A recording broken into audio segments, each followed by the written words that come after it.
জ্বালানি তেল বাঁচাতে পারবেন না, আপনাদের আকাশ আগুনের ধোঁয়ায় এত কালো করে দেব বিশ্ববাসী যার সাক্ষী থাকবে, এমন বিধ্বংসী হুমকি মধ্যপ্রাচ্যের চরম প্রভাবশালী দেশ সৌদি আরবকে দিয়েছে ইয়েমেনের সশস্ত্র হুথি যোদ্ধারা।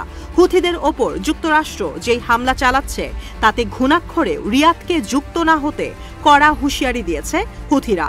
কোনোভাবে মার্কিন বিমান হামলায় সৌদি আরবের সম্পৃক্ততার প্রমাণ পাওয়া গেলে রিয়াদের জ্বালানি অবকাঠামোতে হামলা হবে। এ সময় সৌদি আরবের বৃহত্তম জ্বালানি কোম্পানি সৌদি আরামকোতে হামলার আগের ছবি প্রকাশ করে হুথিরা। বাজার মূল্য আর তেল উৎপাদনের দিক দিয়ে সৌদির বৃহত্তম জ্বালানি কোম্পানি এটি। ইয়েমেনের হুথি অধ্যুষিত এলাকাগুলো থেকে খুব কাছে এই আরামকো। সামাজিক যোগাযোগ মাধ্যমে এক পোস্টে সশস্ত্র হুথি যোদ্ধারা জানান, সৌদি মার্কিন জোট ইয়েমেনে হামলার জন্য প্রস্তুত হচ্ছে, তারা ইসরায়েলকে সেবা দিচ্ছে। সৌদি আরবের উদ্দেশ্যে বলা হয়, এই ইস্যুতে হস্তক্ষেপ করবেন না, আপনার তেল থাকবে না, আকাশে আগুনের কুণ্ডলী দেখবেন। কিন্তু এই ইস্যুতে সৌদি আরব এলো কিভাবে? ইরান সমর্থিত হুথি বিদ্রোহীদের উত্থান ঠেকাতে কয়েক দশকের প্রচেষ্টা ব্যর্থ হওয়ার পর ইয়েমেনের সংঘাত থেকে নিরাপদে বের হওয়ার চেষ্টা করেছিল সৌদি আরব। রাজধানী সানা এখন হুথিদের নিয়ন্ত্রণে। গাজায় 2023 সালের 7 অক্টোবর ইসরায়েলি আগ্রাসন শুরুর পর হুথি সৌদির মধ্যে শান্তি আলোচনা বন্ধ হয়ে যায়।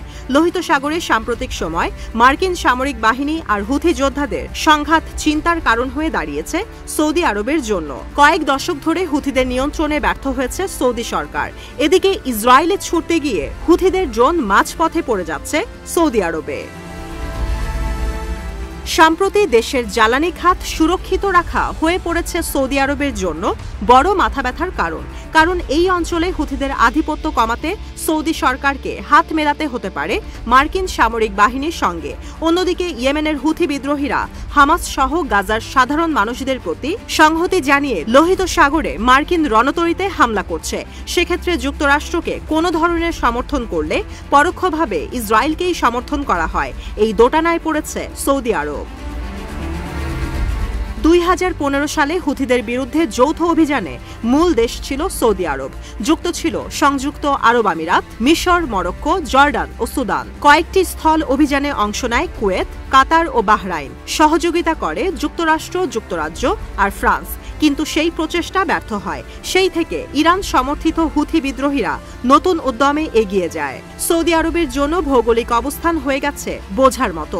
সীমান্তের সংঘাত এড়াতে নিজেদের সীমান্ত সুরক্ষিত রাখা প্রয়োজন রিয়াদের। এখন পর্যন্ত লোহিত সাগরে হুথি বিরোধী অভিযানের বাইরে রয়েছে সৌদি আরব।